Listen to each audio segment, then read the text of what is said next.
Kasih, Amin. kasih Ibu Lita. Bapak Ibu, sebelum kita memulai tadi saya sudah minta kita untuk menyediakan kertas kosong dan bolpen, tapi juga Alkitab ya, karena nanti saya akan minta kesediaan Bapak Ibu untuk membaca ayat-ayat yang kita akan bahas. Nah, minggu yang lalu kita bercerita tentang apa? Atau kita membahas tentang apa? Ada yang masih ingat, Ibu Vivi masih ingat nggak minggu lalu kita membahas tentang apa? Atau Pak Bangun Harap masih ingat nggak minggu lalu kita membahas tentang apa Pak Bangun? Oh, seingat saya, bagaimana saudara, bahwa saudara mengaku sebagai orang Kristen. Terima kasih Pak Bangun Harahap. Minggu yang lalu kita memulai dengan satu pertanyaan yang sangat mendasar. Bagaimana saudara yakin bahwa saudara adalah seorang Kristen? Ya, saya akan share materi kita pada malam hari ini. Menjadi seorang Kristen itu bukan otomatis, bukan turunan ya, tapi menjadi orang Kristen itu adalah pilihan kita sendiri. Menjadi orang Kristen itu melibatkan tiga hal yang kita tahu. Yang pertama adalah akal budi, kemudian yang kedua adalah perasaan, dan yang ketiga adalah kemauan. Seperti orang yang menikah ini, yang menikah bukan orang tuanya, yang menikah adalah dia sendiri. Mengapa? Karena dia memilih untuk menerima pasangan hidupnya, dia mengerti bahwa pasangan hidupnya ini adalah secara akal bisa diterima. Latar belakangnya jelas, semuanya bisa terlacak dengan baik. Kemudian perasaannya dia merasa bahwa inilah orang yang paling tepat. Saya memerlukan dia untuk memenuhi tujuan hidup saya ke depan. Jadi perasaannya juga menerima itu, tetapi yang paling penting adalah tindakan konkret, yaitu mau sama-sama memulai hidup yang baru sebagai sebuah eh, pasangan atau memulai hidup baru dalam keluarga. Jadi menjadi orang Kristen itu bukan keturunan, bukan karena bapak dan ibu orang Kristen lalu kita kecil kemudian dibawa dibaptis, automatically kita sudah menjadi orang Kristen. Tidak. Menjadi orang Kristen adalah sebuah pilihan pribadi. Minggu lalu kita sudah belajar ada 4 kebenaran dasar ya yang kita harus mengerti baik-baik sebelum kita mengambil keputusan untuk menjadi seorang Kristen. Yang pertama kebenarannya adalah Tuhan Allah itu mengasihi saudara. Even sebelum saudara dijadikan. Dan Tuhan Allah itu sudah mempunyai rencana yang indah bagi hidup saudara. Itulah Tuhan. Allah adalah kasih. Allah itu mengasihi saudara. Tapi kemudian ada yang bertanya, Yohanes 3 ayat 16, kita sudah baca minggu lalu ya, Yohanes 10 ayat 10b, Tuhan mengatakan, aku datang supaya mereka mempunyai hidup dan mempunyainya dalam segala kelimpahan. Artinya hidup berkemenangan. Tetapi mungkin ada yang bertanya, kenapa kok begitu banyak kita melihat ada apa namanya kejahatan di segala tempat? Ya, kenapa? Karena manusia penuh dosa dan terpisah dari Tuhan Allah, sehingga manusia tidak dapat mengetahui dan mengalami kasih dan rencana Allah dalam kehidupannya. Gambar ini memperlihatkan bahwa manusia itu terpisah dari Allah. Minggu yang lalu secara jelas saya mengatakan cukup satu dosa saja yang membuat saudara dan saya terpisah dari Tuhan Allah. Cukup satu dosa, bukan dua dosa, bukan tiga dosa, bukan 1.000, bukan 1 miliar, bukan 1 triliun. Cukup satu dosa saja yang membuat saudara dan saya bisa terpisah dari Tuhan Allah. Tuhan Allah tempatnya di sorga, maka kalau terpisah, tempatnya adalah di neraka. Kita terpisah, tidak ada satupun yang bisa mengatakan bahwa kita tidak berdosa. Roma 3 ayat 23 mengatakan, semua orang telah berbuat dosa dan telah kehilangan kemuliaan Allah. Roma 6 ayat 23 mengatakan, upah dosa ialah maut. Jadi bagaimana dong dengan pernyataan pertama yang mengatakan bahwa Tuhan Allah mengasihi manusia? Allah itu sungguh mengasihi kita, maka Dia memberikan jalan keluar. Kalau agama lain, kalau kepercayaan lain adalah manusia menuju kepada Allah yang Maha Suci ini berbeda. Allah mendekati manusia. Kenapa? Karena tidak ada satupun yang bisa menjangkau Allah. Oleh sebab itu kebenaran ketiga mengatakan Yesus Kristus adalah satu-satunya jalan keselamatan yang telah ditentukan oleh Tuhan Allah untuk keampunan dosa kita. Melalui Dia, yaitu Yesus Kristus, kita dapat mengetahui dan mengalami kasih dan rencana Allah dalam kehidupan kita. Roma 5 ayat 8 mengatakan Kristus telah mati untuk kita ketika kita masih berdosa. Saya minta tolong Pak Niki untuk baca 1 Korintus 15 ayat 3 sampai 6 dan saya minta tolong Pak Bangun Harahap membaca Yohanes 14 ayat 6. Silakan. Pak Niki 1 Korintus 15 3 sampai 6 dan Pak Bangun Harahap Yohanes 14 ayat 6. Silakan Pak. Ya, sebentar.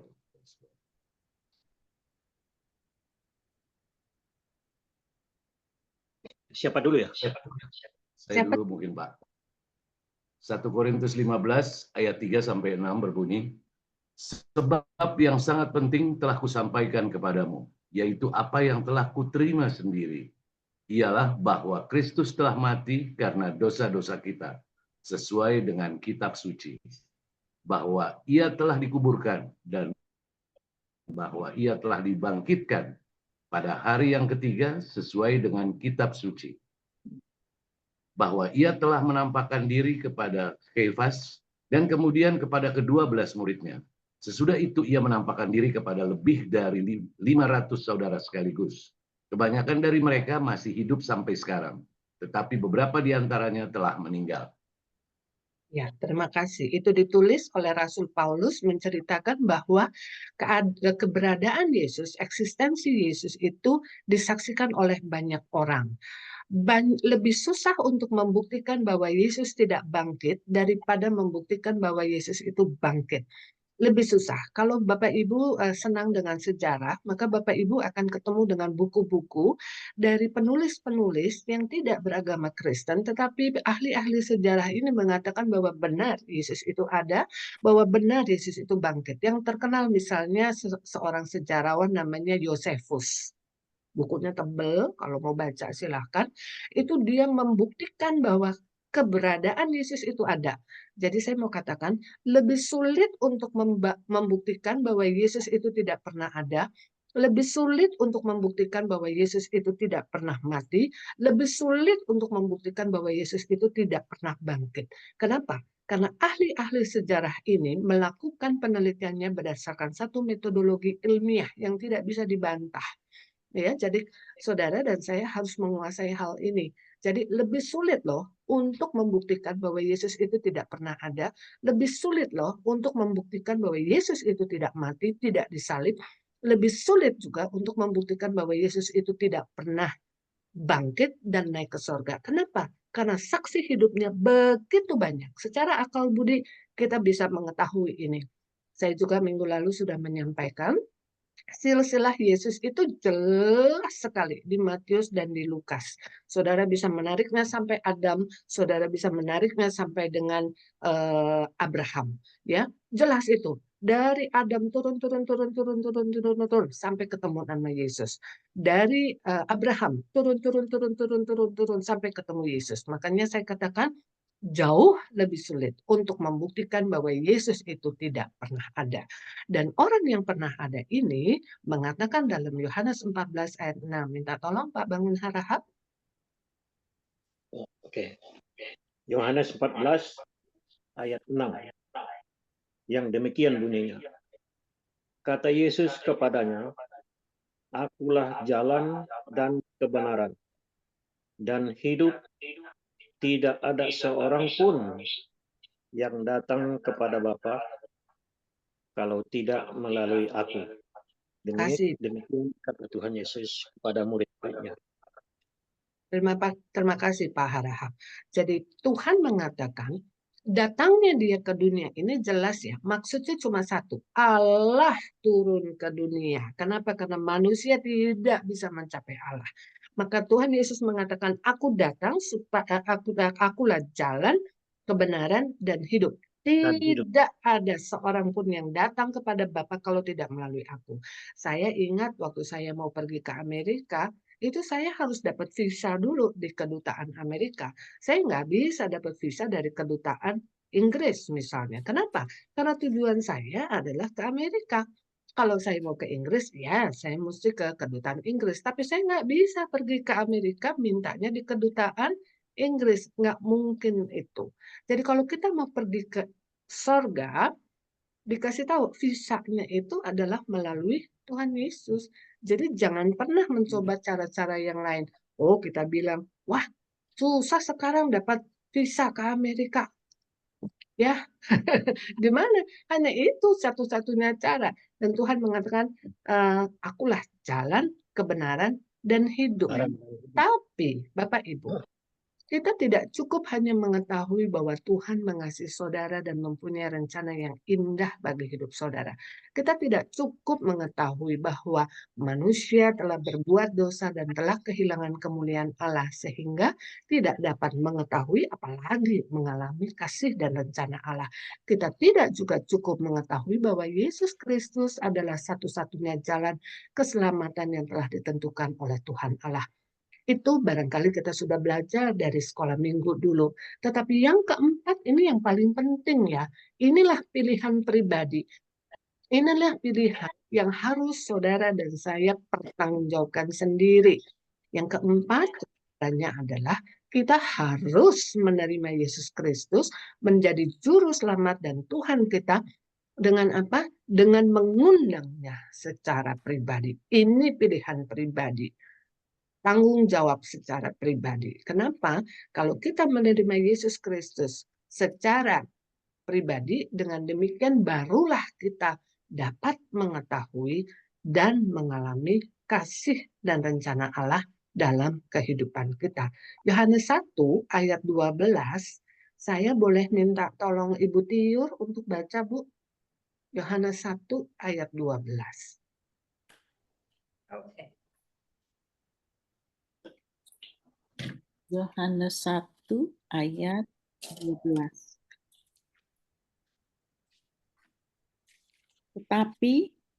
Tetapi semua orang yang menerimanya diberinya kuasa supaya menjadi anak-anak Allah, yaitu mereka yang percaya dalam namanya.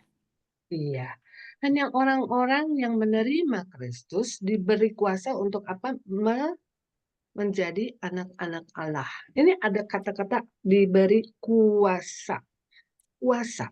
Kuasa itu datangnya mesti dari Tuhan. Kenapa? Karena dunia akan menarik kita untuk hanya mengerti dari nomor 1, kebenaran 2, dan kebenaran 3.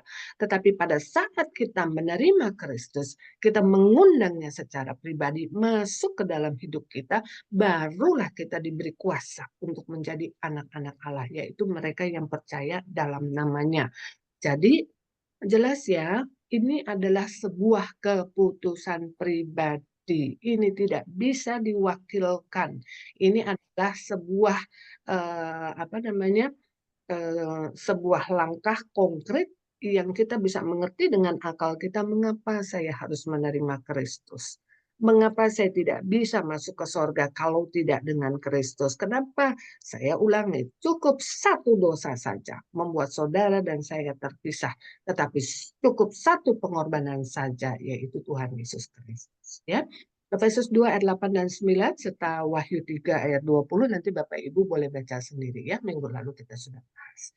Saya hanya mengulangi saja. Nah, sekarang kita masuk ke bahan kita, bagaimana mengalami kasih dan pengampunan Allah. Kalau di buku saudara di halaman 3 sampai dengan halaman 7. Yang belum dapat buku nanti sabar ya, sedang dalam perjalanan.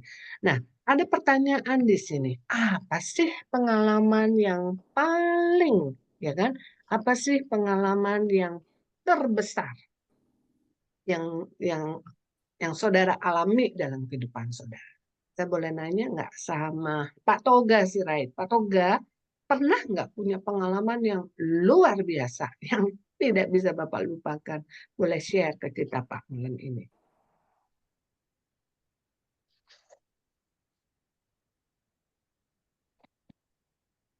Bisa di-unmute dulu barangkali.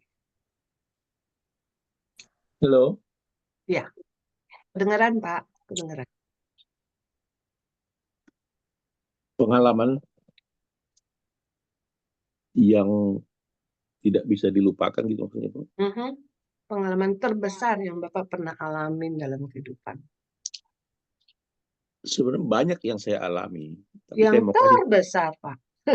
saya mau kasih satu aja yang itu ya. Saya dulu eh, pernah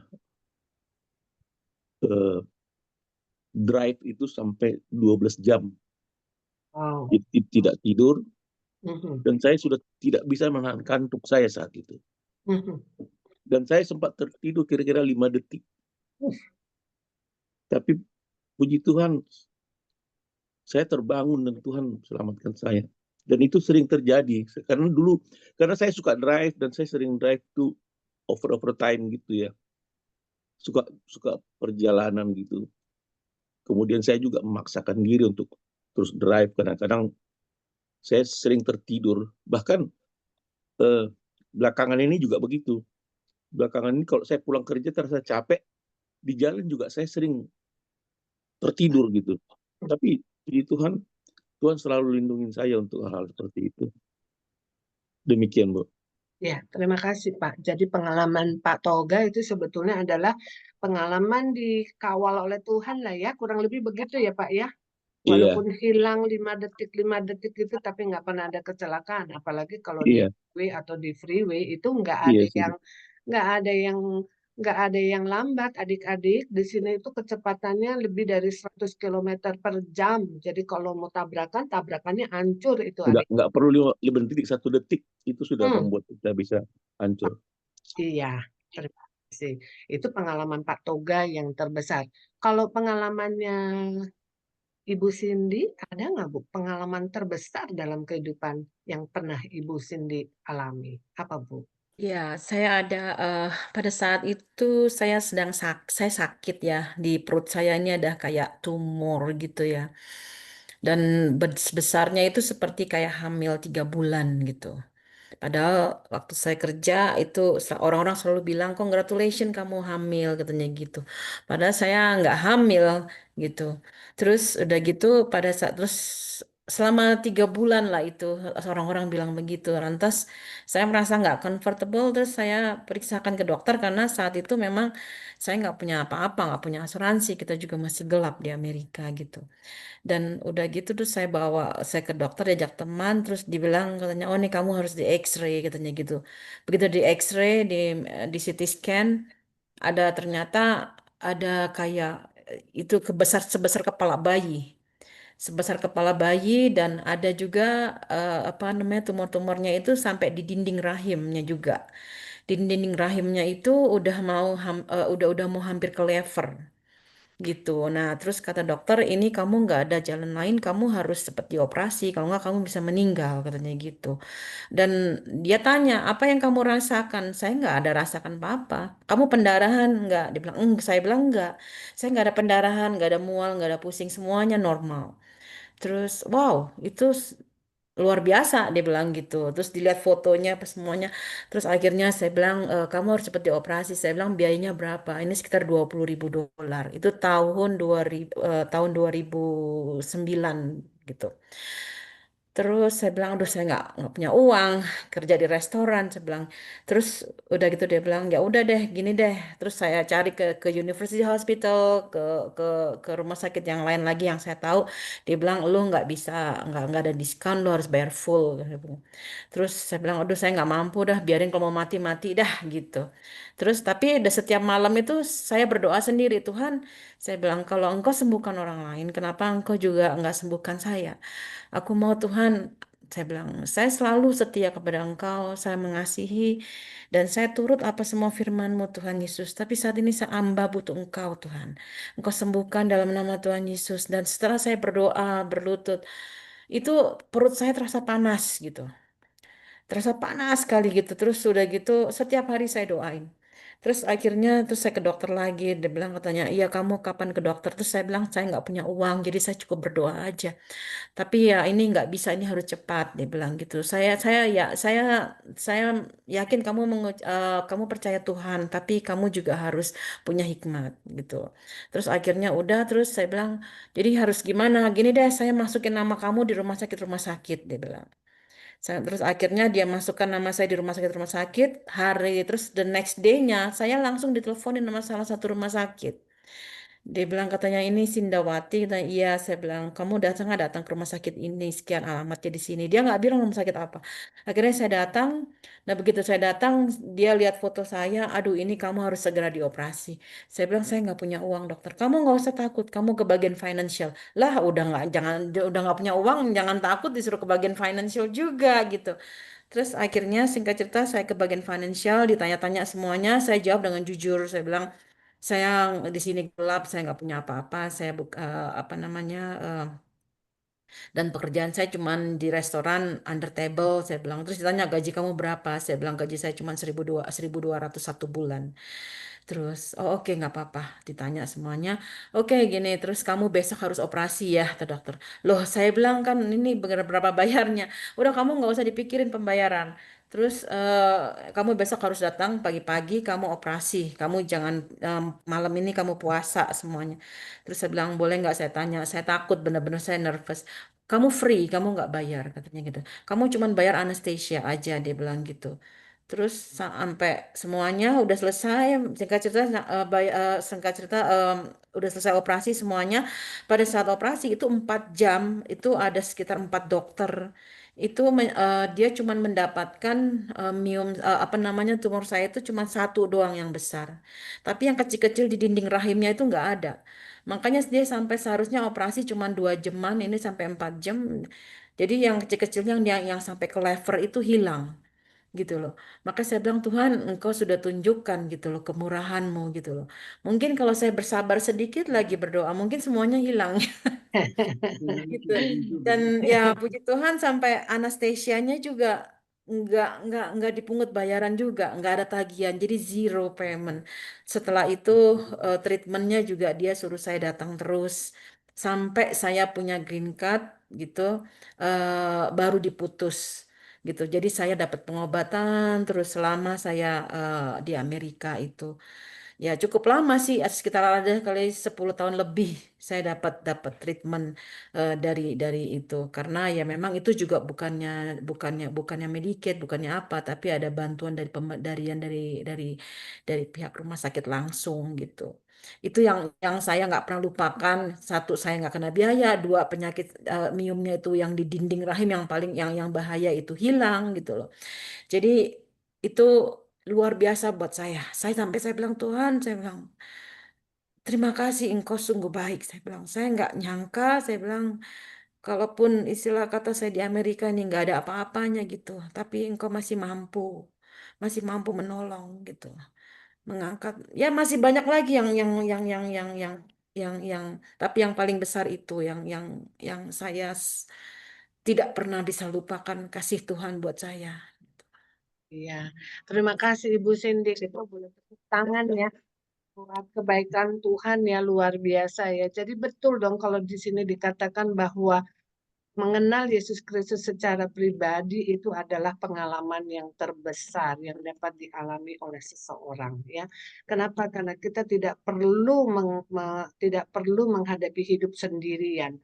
Kita ada bersama dengan Tuhan. Jadi Bapak Ibu nanti bisa diisi tulisannya di dalam buku Bapak Ibu.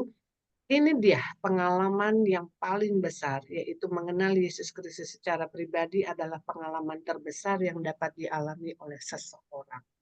Itu pengalaman terbesar. Kenapa? Karena pada saat Bapak, Ibu, dan saya menerima Kristus masuk di dalam hidup kita, Roh Kudus yang dimeteraikan di dalam hati kita, dia sudah mulai bertugas untuk bersama-sama dengan kita. Itu adalah pengalaman yang paling besar. Siapa bisa nyangka ya, itu nggak murah loh, 20.000 hari ini saja mahal sekali, apalagi 20.000 lebih dari 10 tahun yang lalu ya Ibu Iya, Cindy ya. Iya, lebih dari 10 dan Ibu Cindy dalam keadaan waktu itu masih nggak ada surat nggak begitu. Itu ada. lebih susah lagi loh Bapak Ibu. Bisa dibayangin bagaimana. Tapi itulah pada saat kita bersama dengan Tuhan Yesus, hidup di dalam Kristus, Tuhan akan mengambil tahta kehidupan kita. Ya, kemudian aku atau diri kita sendiri, kita merendahkan diri kita di hadapan Tuhan. Yang dilakukan oleh Ibu Cindy adalah berdoa, maka Tuhan yang ambil alih. Kita bisa merasakan buah-buah roh ya, buah roh. Kasih, sukacita, damai sejahtera, kesabaran, kemurahan, kebaikan, kesetiaan, kelemah lembutan, penguasaan diri. Lebih daripada itu, hidup kita mulai berpusatkan kepada Kristus. Kita rindu untuk membawa orang lain kepada Kristus. Kita lebih memahami firman Tuhan. Kita menyandarkan diri kita kepada Tuhan dan mematuhi Tuhan. Itu yang harusnya terjadi di dalam hidup orang-orang yang sudah menerima Kristus sebagai Tuhan dan Juru Selamat. Kenapa? Dia yang ambil alih. Dia yang memimpin kehidupan kita. Kenapa dia? Sekarang kita pahami ya. Yesus dari Nazaret merupakan tokoh yang sangat menonjol. Bukan hanya menonjol karena kehadirannya itu adalah ajaib ya, dia bisa datang melalui seorang perawan Maria, tetapi dia juga adalah seorang yang berkuasa. Tolong ditulis ya Bapak Ibu ya. Dia adalah tokoh yang menonjol, tokoh yang berkuasa. Tadi kita lihat ya bagaimana saya yakin Bapak Ibu yang lain juga memiliki pengalaman-pengalaman yang luar biasa juga bersama Tuhan. Ya mungkin tidak perlu sespektakuler seperti yang Ibu Cindy alami, tetapi bagaimana menghadapi dari paycheck to paycheck misalnya begitu ya, baik di Amerika ataupun di Indonesia, itu kok bisa ngepas gitu ya. Itu kalau bukan Tuhan nggak mungkin. Dan juga menarik ya, menarik di sepanjang abad. Saya mengatakan kenapa menarik, minggu yang lalu kita sudah belajar. Dia nggak pernah loh mengarang buku, tapi buku tentang Yesus sampai hari ini masih keluar gitu ya. Dia tidak pernah loh mengarang lagu, tapi sampai hari ini lagu baru terus-menerus di seluruh dunia dalam berbagai bahasa luar biasa. Saya boleh minta kesediaan Ibu Tiur membaca dari Yesaya 53, Ibu Tiur. Yesaya 53 ayat 4 sampai dengan 6. Yesaya 53 Ya, ayat 4 sampai. sampai ayat 6. Tetapi sesungguhnya penyakit kitalah yang ditanggungnya, Amin. kesengsaraan kita yang dipikulnya. Padahal kita mengira ia kena tulah, dipukul dan ditindas Allah.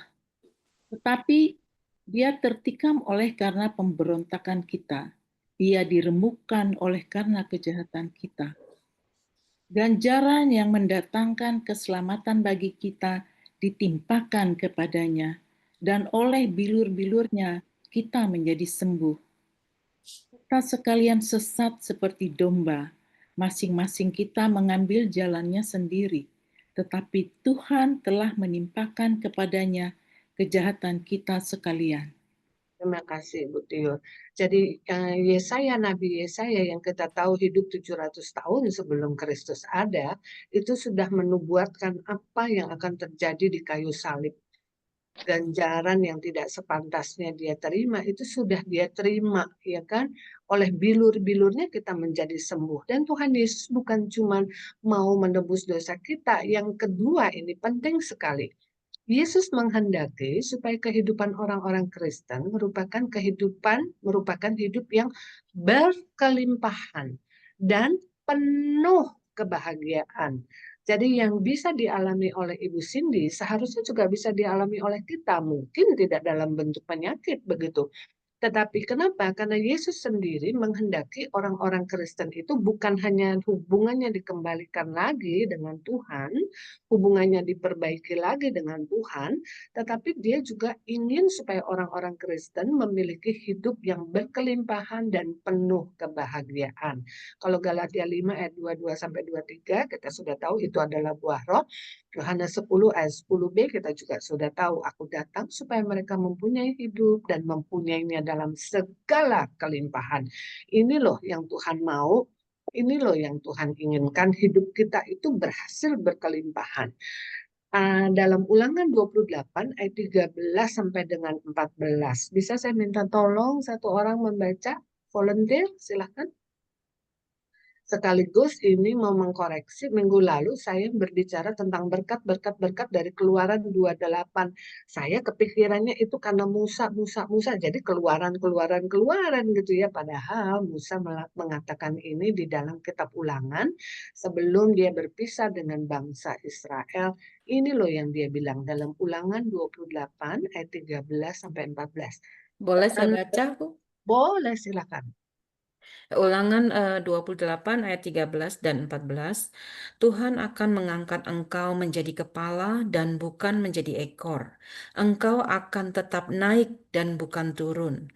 Apabila engkau mendengarkan perintah Tuhan Allahmu yang kusampaikan pada hari ini, kau lakukan dengan setia. Dan apabila engkau tidak menyimpang ke kanan atau ke kiri, dari segala perintah yang kuperintahkan kepadamu hari ini dengan mengikuti Allah lain dan beribadah kepadanya. Amin. Ya, terima kasih. Jadi ini kopnya itu atau perikopnya itu berbunyi berkat. Begitu ya? Betul ya Ibu Siti Iya. ya? 28. Dikatakan Tuhan akan mengangkat engkau dan menjadikan engkau kepala dan bukan ekor. Itu jadi cocok dengan Yohanes 10 ayat 10b. Aku datang supaya mereka mempunyai hidup dan mempunyainya dalam segala kelimpahan.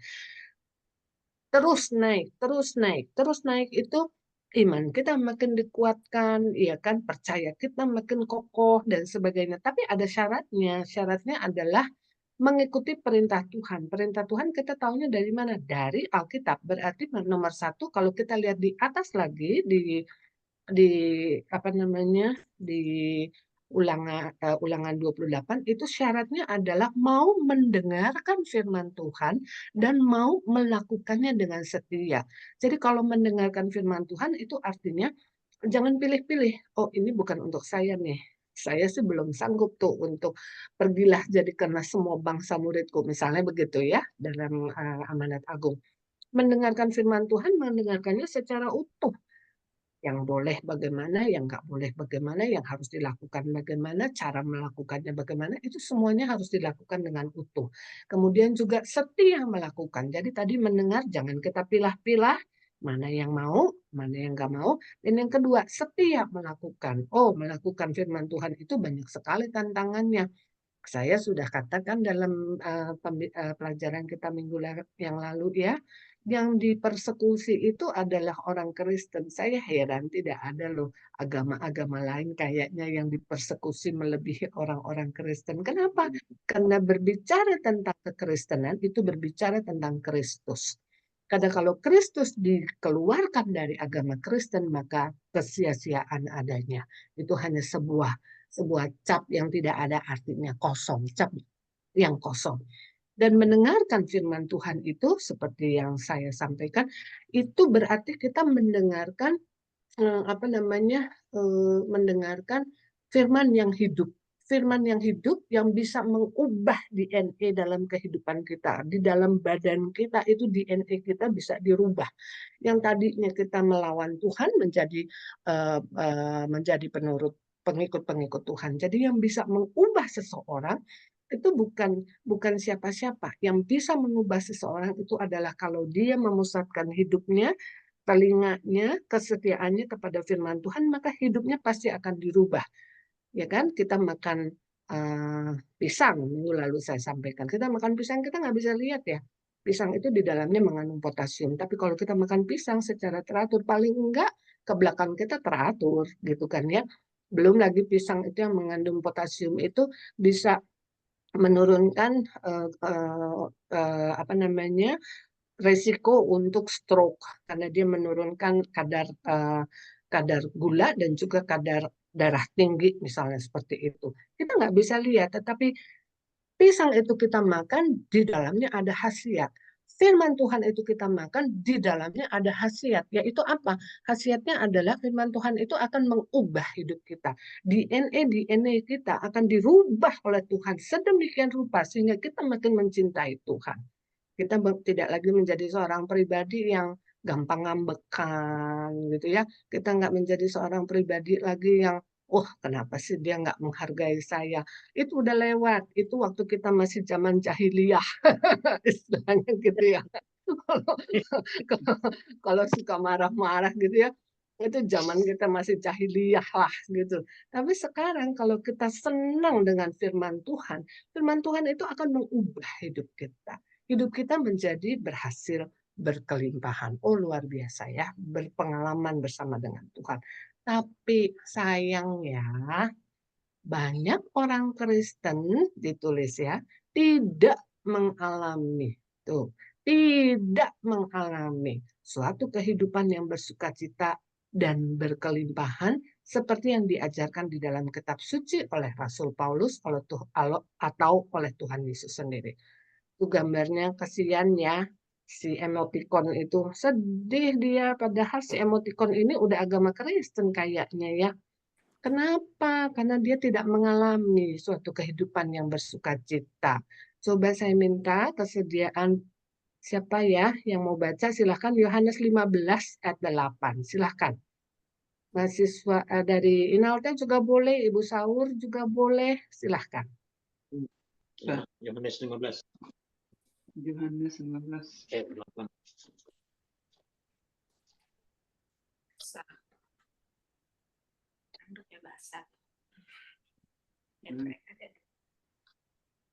Yohanes 15 ayat 8. Dalam hal inilah Bapakku dipermuliakan, yaitu jika kamu berbuah banyak, dan dengan demikian kamu adalah murid-muridku. Iya. Terima kasih Ibu Saul. Jadi seharusnya orang Kristen itu berbuah banyak sehingga apa? Bapa dipermuliakan. Sehingga Tuhan Yesus melihat itu loh murid saya loh. Tuhan Yesus boleh bangga-bangga sedikit lah. Kenapa? Karena murid saya itu yang menjadi muridku itu adalah orang yang berbuah banyak. Tetapi sayang sekali ternyata banyak loh, banyak orang Kristen yang tidak menghasilkan mengalami satu kehidupan yang bersukacita dan berkelimpahan. Misalnya yang pertama, kebanyakan orang Kristen tidak menghasilkan buah. Ditulis ya, yang huruf besar di garis bawahin itu adalah isiannya. Kebanyakan orang Kristen tidak menghasilkan buah. Yang kedua juga ada perbedaan yang besar antara orang-orang Kristen di zaman Perjanjian Baru dan kekristenan yang terdapat di dalam kehidupan banyak orang Kristen ini pada masa kini. Ini buku yang nulis, bukan Muti nih yang bicara. Dia bilang katanya ada perbedaan yang besar antara zaman dulu, kekristenan zaman dulu dengan kekristenan hari ini. Kita baru saja memperingati kemarin ya. Gereja abad pertama membuat suatu goncangan yang hebat terhadap dunia. Kisah Para Rasul 17 ayat 6. Ya, goncangannya seperti apa tuh? Coba dibaca satu orang. Pak Niki bisa baca ya? Oh, Pak Niki tadi udah ya. Ada yang bisa baca? Kisah Para Rasul 17 ayat 6. Ibu Lita barangkali bisa baca untuk kita.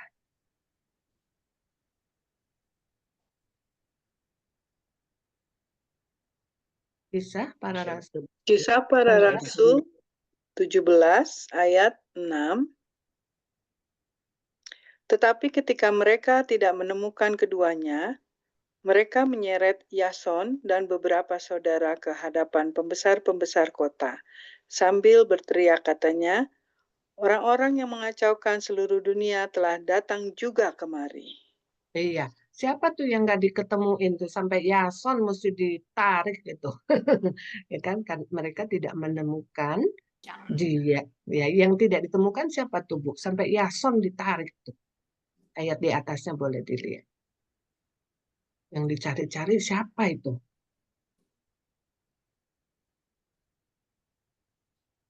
Paulus dan Silas. Iya betul, ya. Ini kan Paulus sama Silas ini kan membuat goncangan yang besar ya. Sampai seorang murid yang lain yang namanya Yason itu ditangkap. Kenapa? Karena Paulus, Silas, Yason dan beberapa orang-orang lainnya dikatakan mereka apa tuh Bu katanya? Ayat yang ke-6 itu karena mereka telah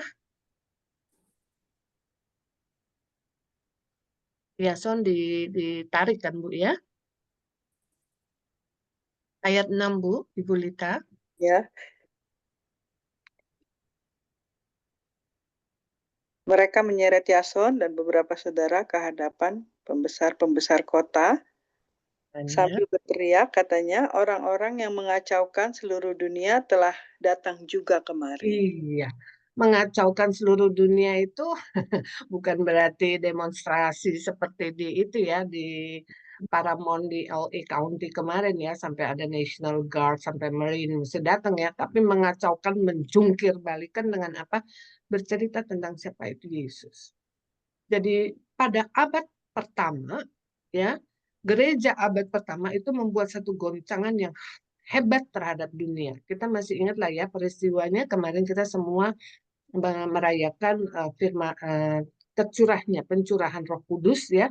Kemudian setelah itu kan Tuhan Yesus pada waktu dia naik ke sorga, Tuhan Yesus berpesan begini, jangan kemana-mana ya, tunggu sampai nanti Roh Kudus datang atasmu. Maka Kisah 1 ayat 8 mengatakan, kamu akan menerima kuasa kalau Roh Kudus turun atas kamu dan kamu akan menjadi saksiku di Yerusalem, Yudea, Samaria sampai ke ujung bumi. Jadi ada satu goncangan yang besar yang bisa dilakukan terhadap dunia, begitu ya. Kalau kita menerima apa itu, nanti kita belajar ya. Yang pasti murid-murid pada saat itu memiliki pemahaman dan pengetahuan di dalam kepenuhan Roh Kudus. Sekarang ketika mereka membaca firman Tuhan, itu mereka lebih paham. Dan bukan hanya paham, mereka sekarang berpengetahuan di dalam kepenuhan Roh Kudus. Jadi mereka tuh lebih mudah untuk mengerti Tuhan itu maunya. Ya kan? Mereka lebih paham Tuhan itu maunya apa. Ini penting di dalam gereja-gereja ya, Bapak Ibu, sehingga gerakan kita itu atau kegiatan kita itu selaras dengan yang Tuhan mau, ya. Harus paham, harus berpengetahuan di dalam pimpinan Roh Kudus. Tadi saya bolak-balik katakan kalau kita banyak membaca firman Tuhan, senang membaca firman Tuhan itu akan membentuk kita, DNA kita akan diubahkan. Apa yang menjadi rencana Tuhan menjadi rencana kita. Apa yang menjadi karakter Tuhan menjadi karakter kita. Berubah oleh pembaharuan budimu. Itu kan ya Roma 12 ayat 2 mengatakan. Jadi kita akan dirubahkan. Kenapa? Karena kita dipenuhi oleh Roh Kudus. Yang ketiga, mereka telah memenuhi tuntutan Allah agar mereka menerima penyucian yang supranatural atas dosa-dosa mereka. Nanti Bapak Ibu bisa baca dari Mazmur 51 ayat 4, 5, 10, 12, 13. Jangan takut, seperti minggu yang lalu ini nanti akan dibagikan untuk Bapak Ibu. Ayat-ayatnya juga sudah ada di dalam buku Bapak Ibu ya. Nah, itulah tadi yang terjadi bahwa sebetulnya mengenal Yesus Kristus secara pribadi adalah pengalaman yang terbesar. Yesus Kristus yang diwakili oleh Roh Kudus mulai ambil tahta kehidupan saudara. Tetapi sayangnya banyak sekali orang yang tidak hidup yang hidupnya tidak berkemenangan. Kenapa? Karena mereka tidak menghasilkan buah, mereka memiliki pemahaman yang kurang, pengetahuan yang kurang tentang pentingnya dikuasai oleh Roh Kudus. Ya kan? Nah, sekarang yang bagian kedua adalah pada masa kini kita mendapat tantangan yang sangat besar karena kita menghadapi saat-saat yang paling menyedihkan di sepanjang sejarah manusia. Saya ambil gambar bayi kecil ini udah kita nggak tahu ya kenapa dia menangis, apakah dia lapar atau apa, atau mungkin dia mengatakan sedih ya saya lahir di tahun ini, tapi nggak usah takut, Tuhan nggak pernah salah menempatkan kita di lahirnya di tahun berapa. Tuhan udah punya rencana untuk kita masing-masing. Tetapi memang betul saat-saat ini adalah saat-saat yang paling menyedihkan. Kenapa demikian? Karena seluruh dunia dipenuhi dengan kegelisahan. Jadi isi ya, dengan ketakutan dan kegagalan. Saya mendengar cerita dari teman-teman saya di Indonesia bahwa sekarang itu sulit ya ekonomi. Betul ya, Pak Niki ya? Betul Pak Niki? Sangat, Lagi Bu. susah ya. Malahan saya mendengar katanya orang yang berdagang fashion juga memerlukan sertifikat halal Betul ya Pak Niki ya? Ah, udah cukup lama itu, Bu. Itu udah cukup lama. Makanya apa hubungannya sertifikat halal dengan fashion yang kita pakai gitu ya? Untuk bisa berdagang aja udah setengah mati. Nah, mesti tambah lagi ngurus sertifikat halal misalnya ya, contohnya ya. Itu nomor satu buang waktu, nomor dua buang uang, nomor tiga korelasinya itu juga nggak jelas gitu ya. Tapi itulah mungkin dengan adanya tarif, dengan adanya apa gitu ya, sehingga segala macam cara dipakai oleh pemerintah-pemerintah di seluruh dunia untuk menjaga perekonomiannya. Nah, sebetulnya di dalam catatan sejarah belum pernah ada satu kesempatan yang begitu indah buat Bapak, Ibu, dan Saudara untuk memperkenalkan janji-janji Kristus kepada dunia, ya kan? Ada ada loh, jalan keluar. Ada loh satu pribadi yang mengasihi kamu. Dan pribadi itu mau loh mengurus kamu. Kalau kita dengar kesaksiannya Pak Toga dan Ibu Cindy, bagaimana Tuhan memegang mereka ya. Itu hilang 5 detik itu bukan perkara yang, apalagi kalau udah ngantuk ya, itu bukan perkara yang enteng itu. Tapi kita lihat Pak Toga masih ada sampai hari ini. Sehat, walafiat, bahkan ikutan dalam kelas kita. Jadi banyak loh orang-orang yang memerlukan berita indah ini loh. Bahwa kalau kamu mengenal Kristus secara pribadi dan mau menerima Kristus masuk ke dalam hatimu, maka itu adalah pengalaman yang indah. Kenapa? Pada saat itu juga hubungan saudara akan kembali lagi baik bersama dengan Tuhan. Dan dia akan bertanggung jawab untuk menolong saudara. Jadi ini adalah kesempatan yang indah. Tapi sayang sekali ya buat orang Kristen, di tengah-tengah persoalan dan kesempatan yang hebat ini ternyata lebih banyak orang Kristen menjadi penyebab persoalan dan bukan menjadi pemecah persoalan tersebut. Lebih banyak yang menjadi troublemaker daripada yang menjadi troubleshooter. Ini sayang banget ya. Kenapa begitu? Mestinya kan kalau kita sudah mengenal Kristus sebagai Tuhan dan Juru Selamat, hidup kita kan ayem ya. Nggak ribut ya sama seluruh dunia ya. Tapi ternyata banyak loh orang Kristen yang menjadi troublemaker dan bukan menjadi troubleshooter. Kenapa? Dan hal ini, cara hidup mereka tidak menyebabkan orang lain ingin mengenal Tuhan kita, Yesus Kristus. Padahal kita adalah orang Kristen. Mereka tidak tahu, orang-orang Kristen ini tidak tahu bagaimana menggunakan kuasa dan kekayaan Allah untuk membuat satu dampak yang positif bagi dunia. Hidupnya berkekalahan. Dalam keluarga, anak capek ya melihat bapak ibu berantem terus ya. Seorang istri barangkali akan sedih banget ya melihat suaminya pulang dengan hutang yang banyak sekali karena kalah lagi di meja judi. Padahal dia pernah loh, orang ini pernah loh menerima Kristus sebagai Tuhan dan Juru Selamatnya secara pribadi dengan sadar. Ini bahaya sekali. Nah, inilah yang terjadi. Kenyataannya ternyata banyak sekali orang Kristen menjadi troublemaker dan bukan menjadi troubleshooter. Paulus akan membedahnya untuk kita. Kita lihat bersama, mari kita siapkan 1 Korintus 2 ayat 14 sampai dengan 1 Korintus 3 ayat 3. Silakan dibuka dulu ayatnya.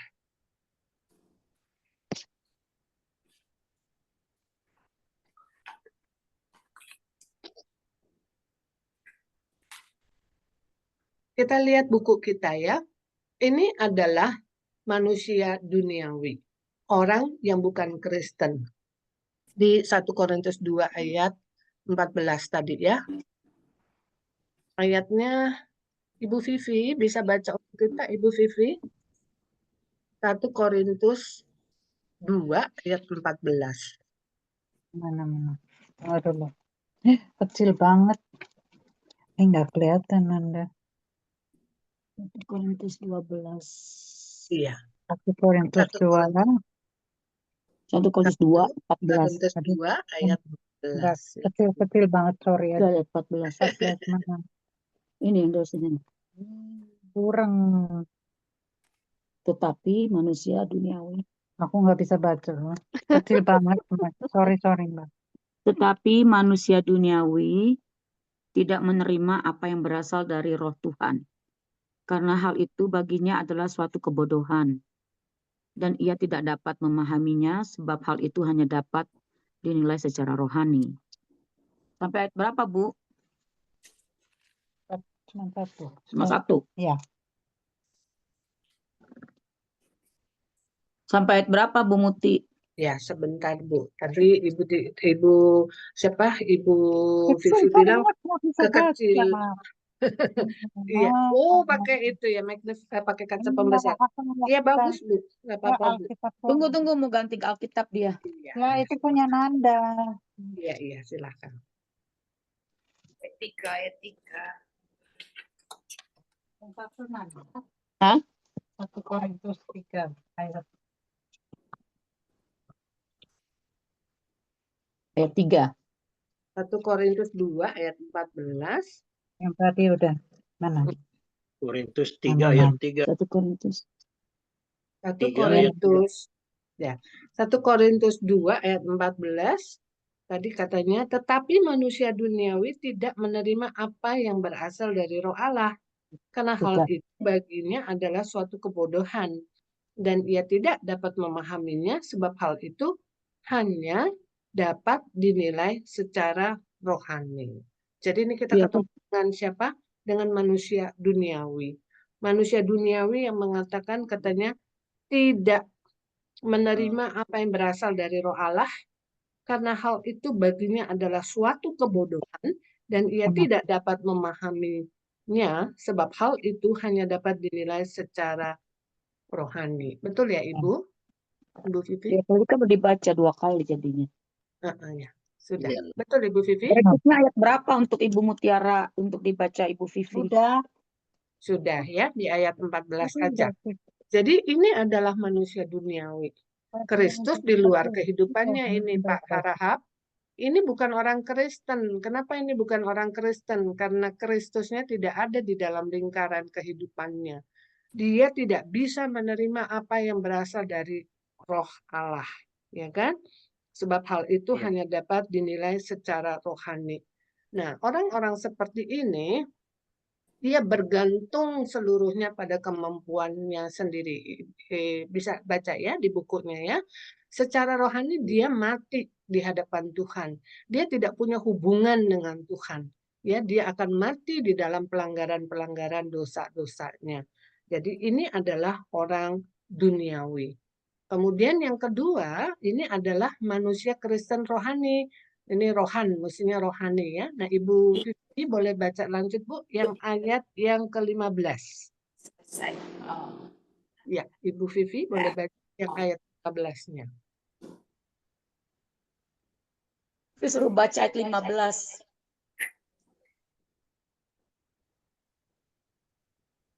Satu Korintus ya Bu ya. Betul, 1 Korintus 2 ayat 15. Silakan Ibu Vivi. 15 dan 16.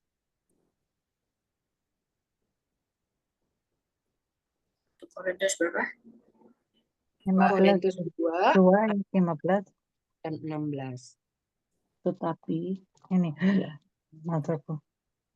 Tetapi manusia rohani menilai segala sesuatu, tetapi dia sendiri tidak dinilai oleh orang lain. sebab siapakah yang mengetahui pikiran Tuhan sehingga ia dapat menasihati dia, tetapi kami memiliki pikiran Kristus. Iya, terima kasih Ibu Vivi. Jadi yang kedua ini ya, oke. Jadi yang kedua ini adalah manusia Kristen rohani, yaitu orang Kristen yang dipimpin dan dikuasai oleh Roh Kudus, ya. Tetapi manusia rohani menilai segala sesuatu, tetapi ia sendiri tidak dinilai oleh orang lain. Sebab siapakah yang dapat mengetahui pikiran Tuhan sehingga ia dapat menasihati dia? Tetapi kami itu maksudnya adalah manusia rohani, ya. Tetapi kami memiliki pikiran Kristus. Ngapain pergi menginjil? Ngapain melayani orang? Repot amat, ya kan? Yang gampang-gampang aja lah. Pokoknya jadi orang Kristen baik-baik aja lah, gitu. Nah, orang Kristen rohani ini, pikiran yang tadi saya bilang, DNA-nya itu udah dirubah di dalam dirinya. Sehingga yang menjadi pikiran Allah menjadi pikiran dia. Dia tidak menjalankan setengah-setengah. Dia mendengar firman Tuhan secara utuh dan setia melakukannya. Sehingga dia bisa mendapat berkat dalam ulangan yang ke-28 tadi dikatakan, ya. Orang Kristen ini dia bersandar sepenuhnya pada pimpinan Roh Kudus, bisa ditulis. Pada kasih Allah yang tak terbatas. Bersandar, ini berat Tuhan, ini nggak mungkin Tuhan, ini mustahil Tuhan. Tetapi orang manusia rohani, Kristen rohani itu bersandar sepenuhnya pada pimpinan Roh Kudus, pada kasih Allah yang tak terbatas. Ini penting ya, ini penting. Kalau enggak kita gampang kalah. Yang kedua juga, secara rohani ia hidup dia di hadapan Tuhan. Karena anak Allah itu, yaitu Yesus, hidup di dalam dan melalui dia. Ya, secara rohani dia hidup di dalam dan melalui Tuhan Yesus Kristus. Ia membawa kemuliaan bagi Allah karena hidupnya apa? Menghasilkan buah. Itu penting. Pohon itu dikenal dari buahnya, bukan dari daunnya. Pohon itu tidak dikenal dari bunganya yang semerbak, wangi gitu ya, tetapi lebih daripada buahnya, begitu. Karena apa? Dan pohon itu tidak menghasilkan sesuatu untuk dirinya, tetapi dia menghasilkan sesuatu untuk dinikmati oleh orang lain. Jadi dia membawa kemuliaan bagi Allah karena hidupnya menghasilkan buah. Itu adalah manusia Kristen rohani. Tapi ada juga nih manusia Kristen bertabiat duniawi. Ini orang yang ketiga. Boleh Ibu Dahlia baca untuk kita 1 Korintus 3 ayat 3, Ibu Dahlia.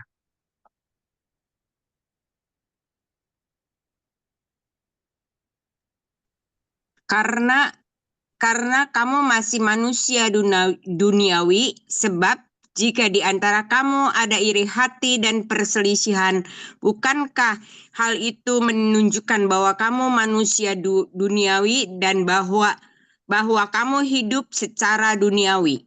Iya, terima kasih Ibu Dahlia. Jadi ini dibilang katanya kamu masih manusia duniawi. Itu artinya orang Kristen tetapi hidupnya masih berantakan begitu seperti orang Kristen, seperti orang duniawi. Orang manusia Kristen bertabiat duniawi artinya orang yang walaupun ia adalah orang Kristen, ia berusaha hidup menurut kekuatannya sendiri. Dia yang memerintah. Nih A, kita lihat. A itu di atas kursi, Kristusnya disuruh turun. Ya, A di atas kursi, Kristusnya disuruh turun. Kita lihat ya, dia adalah orang Kristen yang tidak berkemenangan. Dia tidak mengeluarkan buah. Dia tidak pernah mengizinkan Roh Kudus membentuk dia menjadi seorang yang sesuai dengan rencana Allah. Repot jadi orang Kristen. Hidup baik aja udah cukup lah. Membantu sesama udah cukup lah gitu. Jadi pilih-pilih firman ya. Dia tidak mengizinkan Roh Kudus untuk bekerja dengan luar biasa di dalam dirinya. Lalu yang ketiga, ia hidup dalam kekecewaan yang tidak berkeputusan. Ini adalah orang Kristen bertabiat duniawi. Yang menyedihkan lagi adalah orang ini tidak menyadari bahwa ia termasuk kategori orang Kristen yang hidup dalam tabiat duniawi. Banyak loh orang Kristen yang nggak menyadari bahwa sesungguhnya dia adalah orang Kristen bertabiat duniawi. Ia hidup dalam perbudakan dosa. bikin dosa lagi, jatuh lagi, bikin dosa lagi, jatuh lagi, tapi dia minta ampun lagi, nanti bikin dosa lagi, jatuh lagi. Sesungguhnya orang Kristen ini, manusia Kristen bertabiat duniawi dengan manusia duniawi itu enggak beda jauh kalau kita lihat dari gambarnya. Berantakannya sama, berantakannya sama, akunya sama, bertahta di atas kursi, akunya juga bertata di atas kursi manusia duniawi. Bedanya cuman orang ini sudah pernah menerima Kristus sebagai Tuhan dan Juru Selamatnya. Orang ini sama sekali tidak mau menerima Kristus. Nah, manusia Kristen bertabiat duniawi itu kenapa bisa terjadi? Karena dia tidak berakar di dalam firman Tuhan. Dia tidak bertumbuh, dia tidak berkemenangan, dia tidak berbuah. Firman Tuhan itu nggak ngakar. Sehingga ada masalah sedikit langsung goyang dia. Tapi kalau manusia duniawi bedanya adalah secara rohani dia udah pasti mati di hadapan Tuhan. Kenapa? Karena pelanggaran dan dosa-dosanya yang tidak ditebus oleh Kristus. Tapi kehidupannya sama sempoyongannya ini. Sama sempoyongannya. Kita nggak mau dong seperti ini. Kita maunya jadinya seperti ini. Manusia Kristen rohani. Apa itu? Orang Kristen yang dipimpin dan dikuasai oleh Roh Kudus. Kalau begitu gimana cara? Ribet ya. Jatuh bangun, ribet ya. Maunya kita jadi orang Kristen rohani. Tapi Tuhan selalu kasih jalan keluar. Ya, keselamatan Tuhan memberikan Tuhan Yesus sebagai penebus dosa kita. Untuk tidak jatuh bangun ini pun Tuhan juga memberikan kita jalan keluar. Apa itu jalan keluarnya? Jalan keluarnya adalah Tuhan Allah telah menyediakan jawaban bagi orang Kristen yang bertabiat duniawi melalui kuasa Roh Kudus yang dapat memerdekakan dia dari dosa maut. Ini ayatnya cukup panjang ya. Roma 7 ayat 25, Roma 7 ayat 25 sampai dengan Roma 8 ayat 3. Silakan satu orang membaca untuk kita, siapa yang baca volunteer? Roma 7 ayat 25 sampai Roma 8 ayat 3. Silakan. Boleh saya bantu? Boleh. Ya, Roma 7 ayat 25 perikopnya arti hukum Taurat. Roma ayat 25, syukur kepada Allah oleh Yesus Kristus Tuhan kita. Jadi dengan akal budiku aku melayani hukum Allah, tetapi dengan tubuh insaniku aku melayani hukum dosa. Terus yang Roma 8 ayat 3-nya. Ayat 1 sampai 3, Bu. Oh, 1 sampai 3. Oke. Roma 8 ayat 1 sampai 3 perikopnya adalah hidup oleh roh. Demikianlah sekarang tidak ada penghukuman bagi orang yang ada di dalam Kristus. Roh yang memberi hidup telah memerdekakan kamu dalam Kristus dari hukum dosa dan hukum maut. Sebab apa yang tidak mungkin dilakukan hukum Taurat karena tidak berdaya oleh daging, telah dilakukan oleh Allah dengan jalan mengutus anaknya sendiri dalam daging yang serupa dengan daging, yang dikuasai dosa karena dosa, ia telah menjatuhkan hukuman atas dosa di dalam daging. Ya, terima kasih Ibu ya. Jadi firman Tuhan ini, Paulus mengetahui bahwa ada pergumulan antara daging dengan roh. Dan kita diberikan jalan keluar, yaitu jalan keluarnya adalah menggunakan kuasa Roh Kudus yang dapat memerdekakan kita. Ya kan, selama kita hidup kita selalu low hanging fruit lah kalau istilah di sini ya, mau yang gampangnya aja gitu ya, nggak mau extra mile begitu. Padahal kalau kita mau extra mile ada itu jalan keluarnya. Jalan keluarnya adalah kita menggunakan kuasa Roh Kudus. Bagaimana caranya kita dapat menggunakan kuasa Roh Kudus? Kita akan belajar selanjutnya. Nah, ini disampaikan bahwa yang pertama, disiplin. Disiplin agama yang dipaksakan hanya menuju kepada kekalahan dan kekecewaan. Disiplin agama yang dipaksakan ditulis ya di dalam buku saudara ya. Disiplin agama yang dipaksakan hanya menuju kepada kekalahan dan kekecewaan. Mesti begini, Mesti begitu. Dan ketika kita tidak bisa memenuhinya, kita kecewa. Waduh, saya bukan orang Kristen yang bagus nih, gitu. Tapi yang sebetulnya membuat kedisiplinan itu siapa sih? Yang membuat aturan-aturan itu siapa sih sebetulnya? Misalnya seperti itu, ya. Ada pernah orang-orang Farisi mengatakan, kenapa murid-murid Tuhan Yesus tidak berpuasa? Gitu, ya, nanya kan kepada Tuhan Yesus ya. Lalu Tuhan Yesus bilang, lah kalau ada mempelai, masa mereka berpuasa? Begitu. Bukannya mereka harus bersama-sama dengan Tuhan Yesus. Jadi kadang-kadang kita suka membuat disiplin-disiplin yang kita rasa bahwa itu akan membuat kita menjadi lebih dekat kepada Tuhan. Padahal enggak loh. Padahal enggak loh. Kalau kita lakukan itu bukan karena kita ingin menjadi lebih dekat dengan Tuhan, tetapi itu adalah sebagai sebuah respon. Kalau saya melakukan kebaikan, kalau saya berdoa, kalau saya merasa perlu saya berpuasa, kalau saya merasa perlu saya berbagi dengan orang, itu bukan sebagai sebuah disiplin-disiplin agama yang dipaksakan, tetapi itu hanya mencerminkan betapa syukurnya saya kepada. Ya, misalnya ada orang yang sedang berpuasa gitu, bukannya dia mau menyiksa dirinya, tetapi dia mungkin pada saat itu, oh saya mau puasa, kenapa? Supaya saya bisa fokus gitu ya. Saya bisa mendoakan si A, si B, dan si C. Bukan untuk menyiksa dirinya, bukan.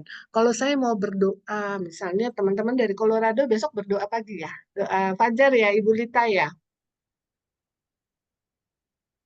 Iya, Bu. Jam 5 ya kalau saya nggak salah Iya. ya tadi Ibu Lita Ya. cerita ya. Nah itu tidak dilakukan karena oh kita mesti melakukan disiplin-disiplin agama. Enggak. Tetapi adalah karena oh kalau di seberang sana jam 5 lagi apa tuh namanya sholat subuh memanggil Tuhannya, kenapa enggak kita juga? Pasti begitu ya maksudnya ya Ibu Lita ya. Iya, Bu. Jadi bukan karena, hei kalau nanti nggak datang jam 5 di absen tuh, siapa nih warga negara JKI Ebenezer, Colorado yang nggak datang nih, gitu kan. Nggak begitu pasti maksudnya. Tetapi itu adalah sebagai satu ungkapan bahwa apa namanya kita menghormati Tuhan, kita datang pagi-pagi. Kalau mereka saja yang tidak mengenal Kristus bisa bangun pagi, berdoa, masuk kita nggak bisa. Tapi bukan disiplin agama. Bukan disiplin agama yang dipaksakan, karena itu adalah akan menuju kepada kekecewaan dan kekalahan. Kita menjalani hidup kita itu dengan iman. Dengan iman, kita mengalami kuasa kebangkitan Kristus yang hidup di dalam dan melalui kita. Ayatnya banyak, boleh saya minta Ibrani 11 ayat 6, siapa yang bisa volunteer membaca? Tadi Ibu Dahlia udah, siapa lagi yang belum?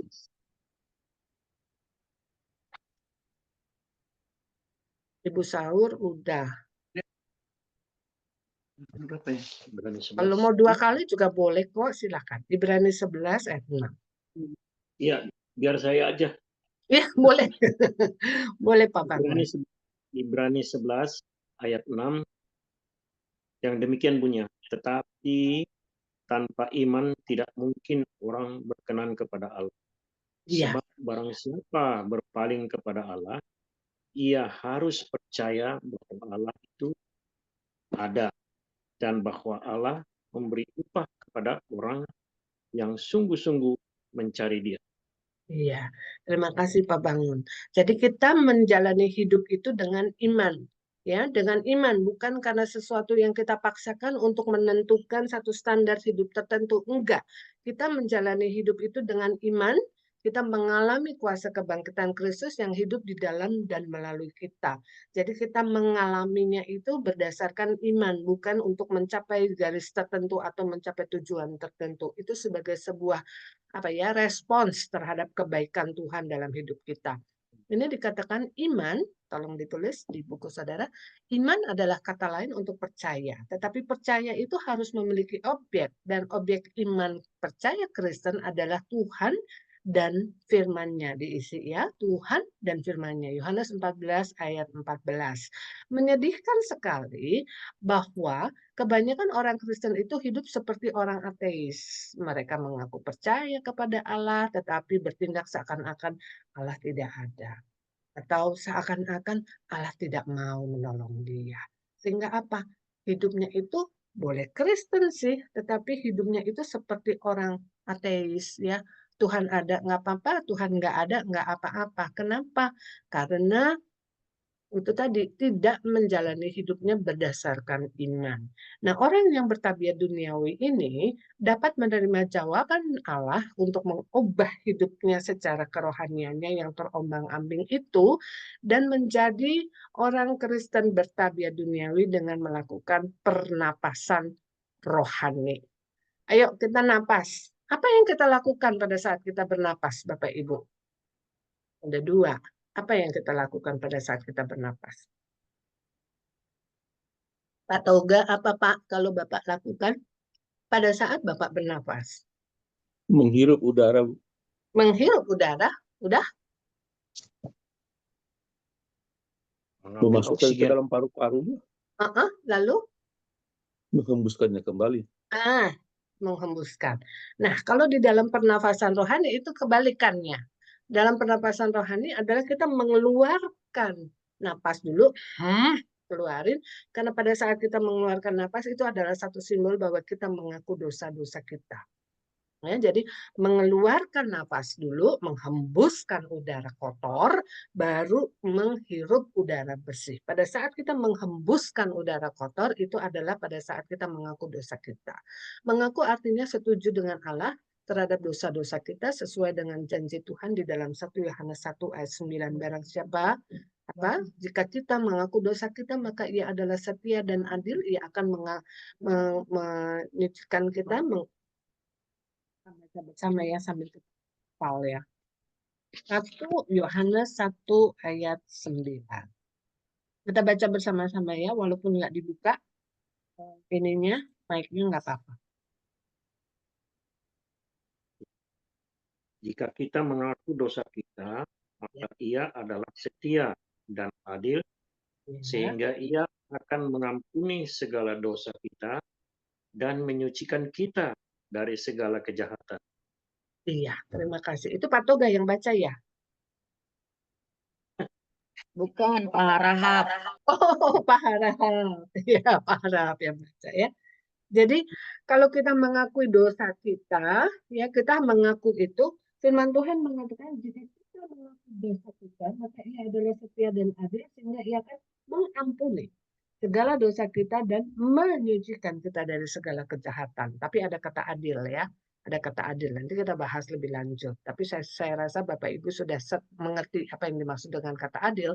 Tapi dalam konteks ini adalah Tuhan akan mengampuni kita, Tuhan akan menyucikan kita. Jadi pada saat kita mengaku, kita menghembuskan udara kotor, artinya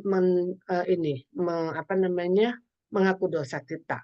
Kita mengakui, ya ini yang disebut dengan pernapasan ini, kita mengakui bahwa perbuatan kita adalah salah dan setuju dengan Tuhan adalah dosa. Artinya perbuatan kita salah dan kita setuju dengan Tuhan bahwa kita sudah melakukan dosa. Tolong ditulis ya, Bapak Ibu, adik-adik ya. Yang kedua, kita mengakui bahwa Tuhan telah mengampuni dosa-dosa kita pada waktu yang lalu, pada waktu yang sekarang, dan pada masa yang akan datang berdasarkan kematian Kristus di atas kayu salib. Kemudian kita bertobat atau mengubah sikap kita melalui kuasa Roh Kudus yang menyebabkan suatu perubahan di dalam hidup kita. Jadi jangan ngaku tapi nggak mau bertobat ya. Kita harus mengubah. Bertobat ya, bertobat bukan bertomat. Bertomat itu artinya tobat kumat, tobat kumat. Jangan tomat tapi tobat. Ya. Nah, kita harus mengubah sikap kita. Jadi kalau kita lihat gambarnya adalah seperti ini. Manusia Kristen duniawi menjadi manusia Kristen rohani, yang dia harus lakukan adalah mengakui dosa-dosanya dan kemudian menerima kembali pimpinan Roh Kudus. Ya kan? Mengakui dosa-dosanya dan menerima kembali pimpinan Roh Kudus. Jadi tahta hatinya yang tadinya dikuasai oleh diri sendiri, sekarang tahta hatinya dikuasai oleh Roh Kudus. Kalau dia berbuat dosa lagi, inilah yang akan terjadi. Jatuh lagi, jadi troublemaker lagi. Kalau ini adalah troubleshooter orangnya. Nah, sekarang mengeluarkan napas atau mengaku dosa-dosa kita adalah suatu syarat mutlak. Syarat mutlak agar kita dapat menghirup udara segar atau menerima kuasa Roh Kudus Allah dengan iman. Nanti kita akan bahas secara khusus bagaimana caranya dipenuhi dengan Roh Kudus. Nah, dasar daripada pengampunan ini Bapak Ibu harus tahu ya, bahwa dasar dari pengampunan dosa kita adalah kematian Kristus di kayu salib sebagai pengganti dosa-dosa kita. Ayatnya boleh dibaca, saya sudah mulai kehabisan waktu, jadi nanti ayatnya Bapak Ibu tolong baca ya. Jadi dasar pengampunannya adalah kematian Kristus di kayu salib. Jika saudara seorang Kristen, dosa-dosa saudara pada waktu yang lalu, yang sekarang dan masa yang akan datang telah diampuni. Luar biasa ya. Yang belum kita lakukan saja sudah diampuni. Oleh sebab itu, saudara tidak dapat menambahkan sedikit pun kepada apa yang telah diperbuat Kristus bagi saudara di atas kayu salib. Itu sebabnya tadi disiplin-disiplin agama itu, ya, kalau kita lakukan secara salah, itu akan membuat kita frustrasi. Kenapa? Karena tidak dapat menambah sedikit pun kepada apa yang telah diperbuat Kristus bagi saudara di atas kayu salib. Itu penting untuk kita mengerti. Jadi kalau kita melakukan sesuatu yang baik, itu adalah sebagai respons kita. Bukan dalam rangka untuk mencapai titik tertentu. Karena itu sudah selesai. Itu tidak akan menambahkan apapun dari pengampunan yang Tuhan berikan, dari kehidupan baik yang Tuhan sudah sediakan bagi kita. Yang masalah itu sebetulnya wadahnya ya. Wadahnya. Kita siap nggak untuk jadi wadah? Kenapa? Karena tak berkesudahan kasih setia Tuhan, tak habis-habisnya rahmatnya, selalu baru setiap pagi, besar setiamu. Setiap pagi Tuhan mau memberikan kepada kita baru lagi, indah lagi, luar biasa lagi, berkelimpahan lagi, indah lagi. Yang masalah adalah wadahnya nih. Kita siap nggak untuk terima berkat Tuhan itu? Jangan-jangan kita bermasalah terus ya. Jadi manusia Kristen bertabiat duniawi terus. Rahmat Tuhan cukup. Wadahnya yang mesti diberesin, yaitu saudara dan saya. Setiap kali kita berbuat dosa, ya sudah kita mengaku saja.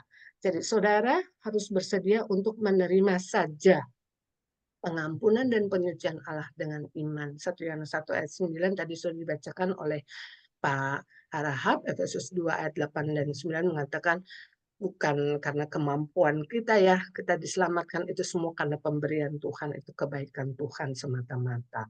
Nah, kemudian kalau begitu, kenapa dong kita mesti mengaku dosa kita? Toh pengakuan tidak mengakibatkan kita mendapat pengampunan lebih banyak.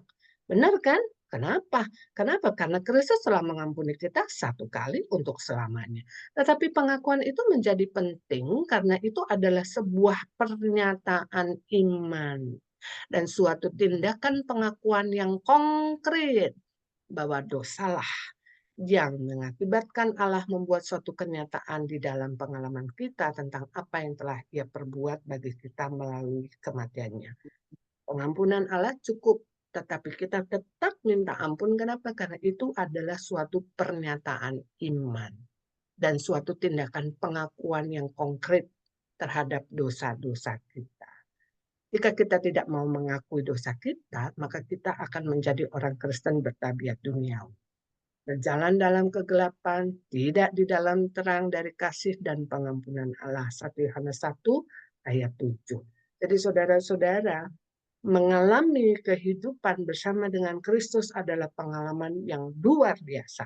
Tetapi kalau saudara teringat ada satu dosa yang belum diberesin, malam hari ini kita sudah belajar bagaimana mengalami kasih dan pengampunan Allah.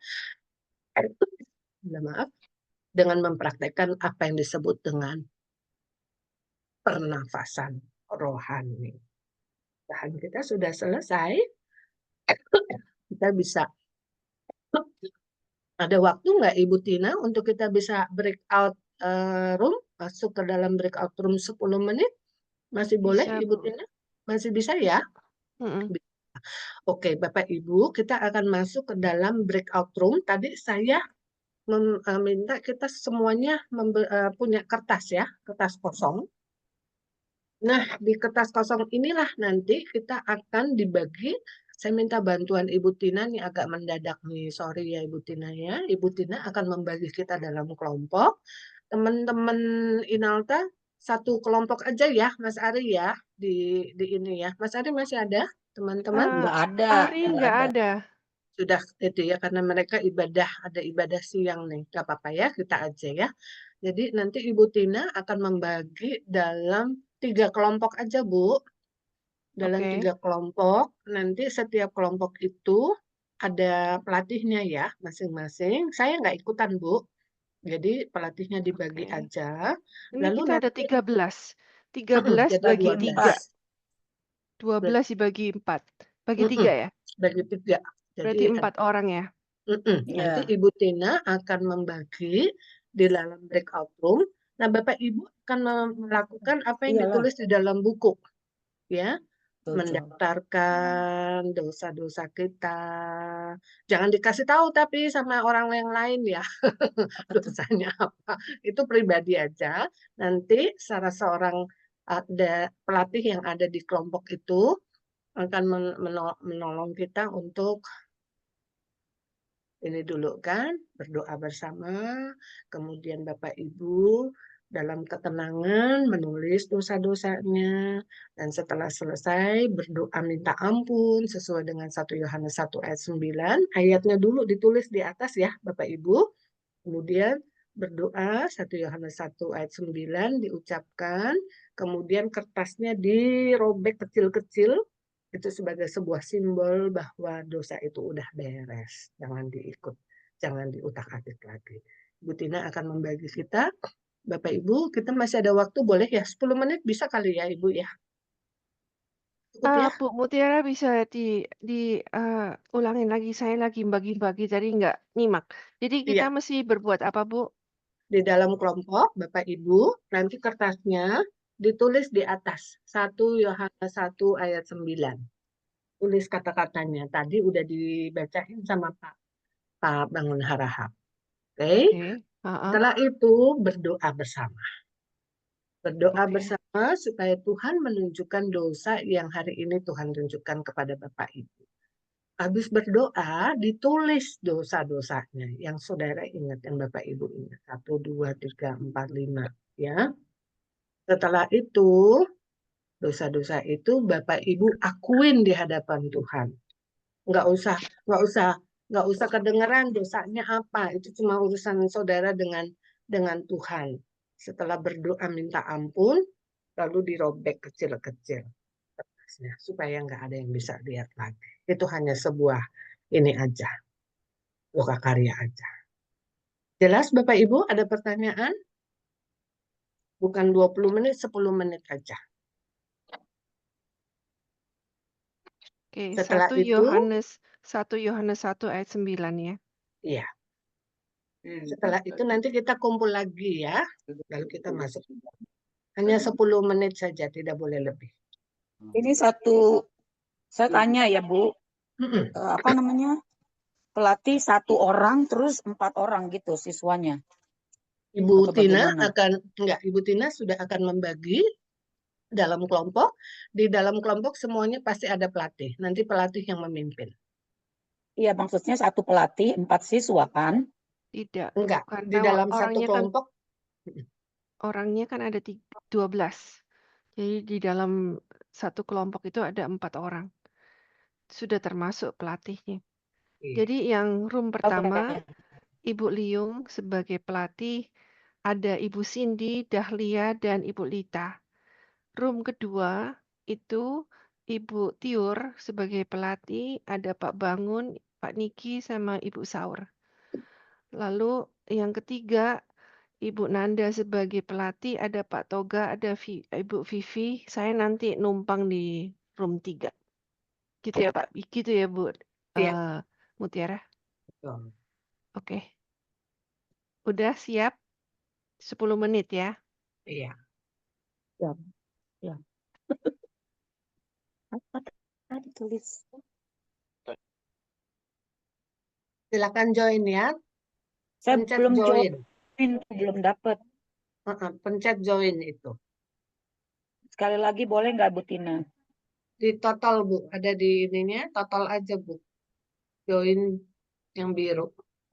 Mana ada? Oh, jadi satu aja ya. Ya, Pak Bangun belum, Pak Niki belum, Ibu Saur belum. Belum di join. total Bu. Ibu Vivi udah. Ibu Nanda sama Ibu Vivi ya. Oke, Pak Bangun, Ibu Saur, Pak Niki tolong di itu di pencet kata join. Ibu Nanda juga belum.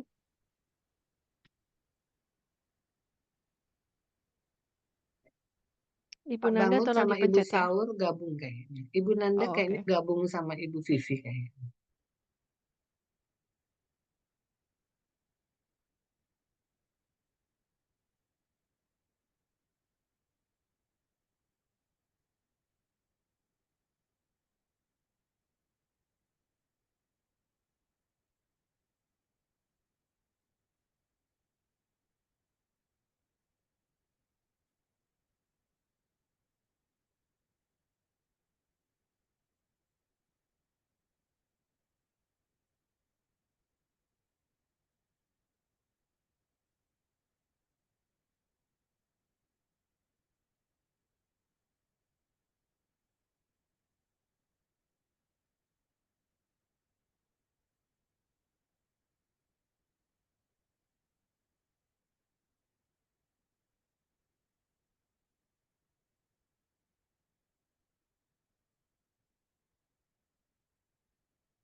Gimana di kelompoknya Ibu Liung?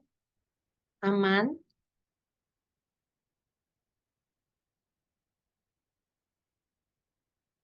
Bu Liung, gimana Bu di kelompok Bu? Aman, damai, tentram, Kendali. kendali. Nanti cerita ya di kelompok besar ya.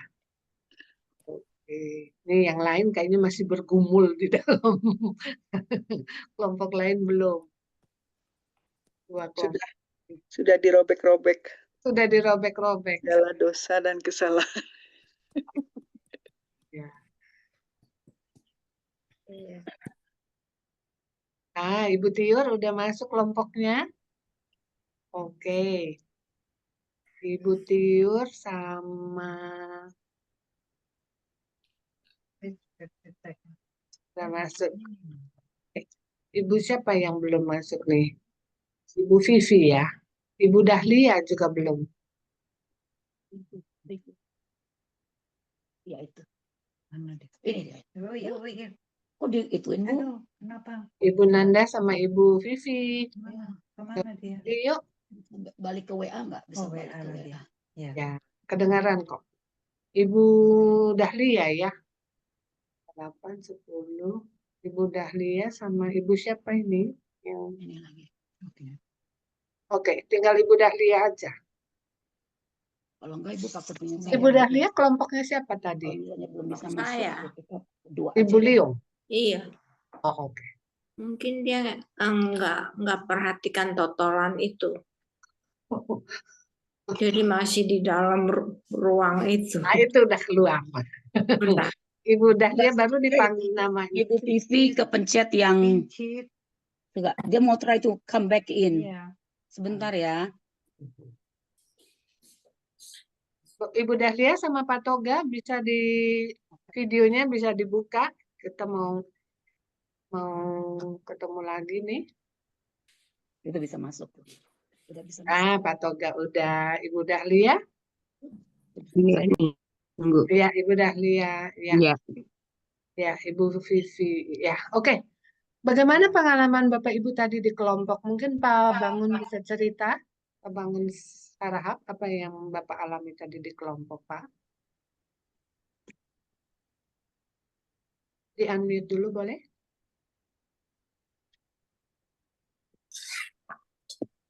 Suaranya belum kedengaran, Pak.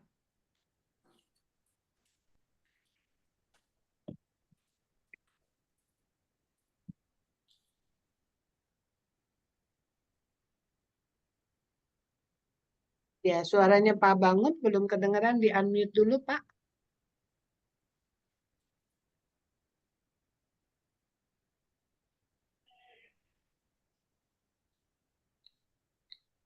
Oke deh, sambil menunggu Pak Bangun ya, mungkin kita dengar Pak Toga. Bisa, Pak Bangun? Pak Toga gimana pengalamannya tadi di kelompok, Pak Toga? Pengalaman kami di kelompok tadi adalah kekurangan waktu. Oh. Karena begitu masuk tadi kita bicara masalah pengampunan dosa-dosa apa dan sebagainya itu kita masing-masing saling memberikan masukan, tapi mungkin masih ada lagi yang ingin mau disampaikan, tapi waktunya langsung ada peringatan kembali ke base. Kembali ke base, oke. Mungkin lain kali agak diperpanjang waktunya karena diskusi-diskusi kelompok biasanya sangat menarik ya. Karena pengalaman atau pemikiran atau pendapat-pendapat orang lain itu kadang-kadang berkesinambungan terus karena sama-sama membicarakan hal yang menarik. Jadi kira-kira ya seperti itulah Bu. Tapi kita senanglah tadi. Senang ya di dalam kelompok. Dan kesenangan ini akan berlanjut Bapak Ibu. Nanti mulai bulan Juli Bapak Ibu akan dibagi kelompok juga nih dengan para pelatih masing-masing. Disitulah nanti kita akan tumbuh bersama. Di mana satu bahan yang kita sudah pelajari itu akan kita elaborasi lagi bersama dengan teman-teman yang lainnya. Sehingga nggak cuma 10 menit ya Pak Toga ya. Tapi sampai 2 jam lah pertemuan dengan pelatih ya. Kasihan juga nanti pelatihnya. Saya yakin, ini karena waktu ya Bapak Ibu, saya yakin kita masing-masing memiliki pengalaman yang berbeda-beda. Tapi mungkin saya boleh mendengar pengalaman dari Pak Bangun Hati. Satu grup tadi sama Pak Toga? Enggak, Bu. Oh enggak, ya, Lain. oke. Lain ya, oke. Pak Bangun bagaimana pengalamannya? Setelah ini Pak Niki, hari ini kita diwakili oleh Bapak-Bapak aja dulu deh. Pak Bangun Oke. belum unmute. Pak Niki dulu, silakan Pak Niki. Prinsipnya ya ini baru pertama kali ya untuk saya sebagai pengikut dari BIMOVE. Jadi ada kagok-kagok juga sedikit. Jadi tapi tadi atas arahan dari Ibu Tiur, memang setelah melakukan ini emang jauh lebih seperti tadi narik napas, Bu Mutiara. Jadi agak lega, lepas, dan terasa intim dengan Jesus ya, dengan Yesus. Ringan sekali rasanya. Karena segala sesuatu apa yang kita lakukan dengan kesungguhan hati, apalagi kepada Tuhan, pasti Tuhan selalu senantiasa mengampuni. Dan literally yang saya selalu baca juga, bahwa Tuhan itu selalu melihat hati, bukan melihat casing seseorang. Cuman itu aja sih, Bu. Terima kasih, Bu Mutiara. Yang terakhir Pak Bangun, bisa dari suaranya Ibu Saul, Pak. Bisa kedengaran suara saya? Bisa, jelas Pak. Oh iya. Baik. Saya memang dari mulai bergabung di JKI Petra ini, saya sudah menyerahkan diri semuanya, apa saja. Jadi saya gimana ya? Sebelum orang datang ke gereja, saya sudah buka gereja. Orang sudah pulang semua, saya nutup gereja. Nah, itulah. Jadi karena saya sudah pasrah diri, menyerahkan diri kepada Tuhan apapun yang terjadi.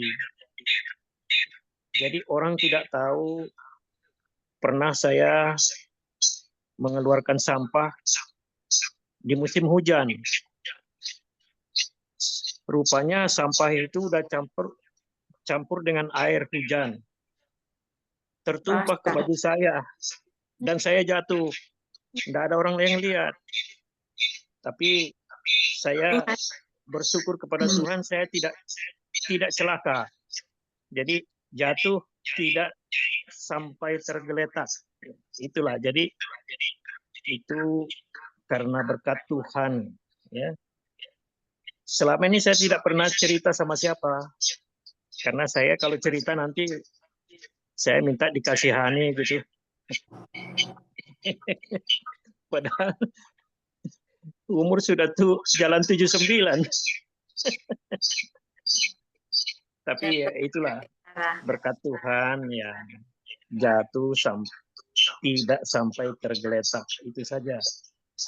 Terus saya ingat terus Kolose 3 ayat 23 kalau nggak salah. Perbuatlah sesuatu seperti berbuat kepada Tuhan. Itu saja pedoman saya. Iya. Baik, terima kasih Pak Bangun.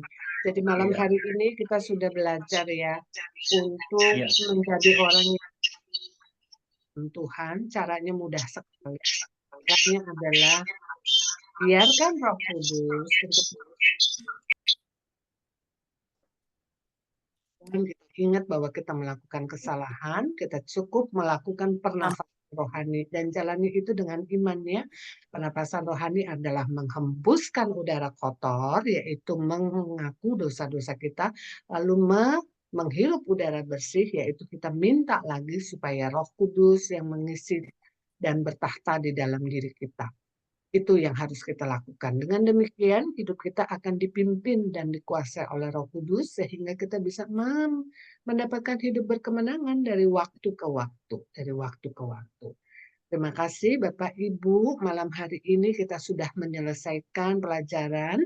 Minggu depan kita akan belajar lagi di yang ketiga, sesi yang ketiga. Saya berharap mudah-mudahan kita semua sudah menerima buku sehingga kita bisa mengikuti dengan baik.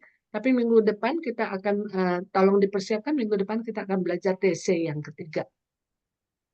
Ya, TC yang ketiga yang di bagian selanjutnya, baru setelah itu kita akan belajar bagaimana caranya menginjil kepada orang lain. Ya, terima kasih banyak untuk kehadirannya. Ibu Tina dengan setia mengupload pelajaran tiap minggu ya Ibu Tina ya. Terima kasih Bu Tina. Ada yang mau disampaikan Ibu Tina bagaimana Bapak Ibu ini bisa mengikuti dan Ya, tidak dapatkan?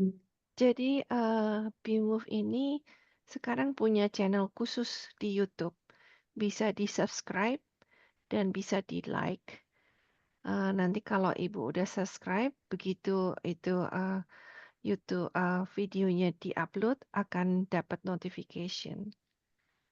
Terus bisa didengar kembali, dipelajarin kembali. Gitu. Terus bisa ajak teman-teman lainnya kalau mau diajak belajar, sudah ada bahannya di YouTube channel. Terima kasih tuh Bu Tina, Tuhan berkati. Boleh tahu Bu Tina nama YouTube-nya apa Bu Tina? Nama YouTube-nya itu BMove. BMove. Ya, BMove USA. BMove-USA. Oke. Terima kasih Bu Tina. Terima kasih kembali. Kemudian juga bahan-bahan akan dibagikan, mungkin kita akan create satu Google Drive ya, untuk supaya Bapak Ibu bisa masuk di Google Drive kita sehingga kelihatan dari pelajaran 1, 2, 3 dan seterusnya dalam bentuk dalam bentuk PDF. Kemudian juga hari ini akan dibagikan buku juga dalam bentuk PDF, bagaimana mengalami kasih dan pengampunan Allah. Bapak Ibu tolong baca bukunya, itu adalah lebih jelas lagi dari apa yang saya sudah sampaikan. Di belakangnya ada pertanyaan-pertanyaan, tolong dijawab supaya nanti kalau ketemu dengan pelatihnya, tugas itu sudah selesai. Terima kasih banyak, kita akan bertemu minggu yang akan datang. Saya akan minta kesediaan Ibu Liung untuk menutup kita di dalam doa. Kemudian jangan lupa ajak teman-teman yang lain karena selama bulan Juni kita masih membuka kalau ada teman baru. Tetapi di dalam bulan Juli ke depan sudah tidak bisa lagi. Jadi masih ada kesempatan 2 kali lagi, 2 minggu lagi kalau mau mengajak teman-teman baru. Terima kasih, Tuhan berkati Ibu Liung. Silakan pimpin dalam doa.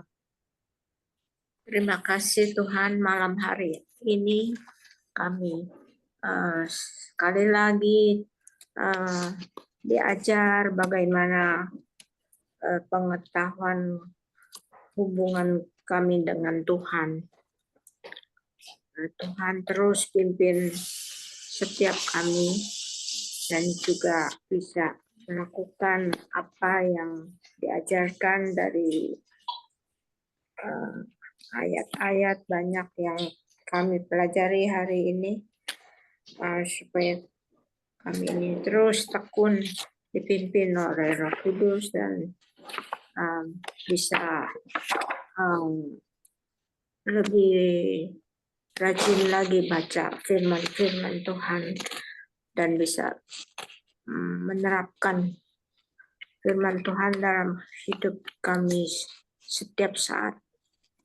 Tuhan, kami serahkan kelas BMove ini terus maju dan kami juga harap bisa lebih banyak teman-teman yang bisa ikut. Ini benar-benar ini kelas yang menguntungkan supaya kami ini lebih jelas dicelikkan mata dan hati rohani kami. Kami dukung semuanya di dalam nama Yesus Kristus, supaya semua yang dipimpin oleh Bu Mutiara ini bisa berjalan dengan lancar. Terima kasih Tuhan, juga terima kasih kepada Ibu Tina yang membantu bagian komputer semua, dan yang di Facebook juga kami terus ikuti semuanya ini. Terima kasih. Dalam nama Yesus Kristus kami berdoa. Amin. Amin. Terima kasih banyak Bapak Ibu. Amin. Sampai ketemu minggu depan. Tuhan memberkati. Bye. Night. Good night.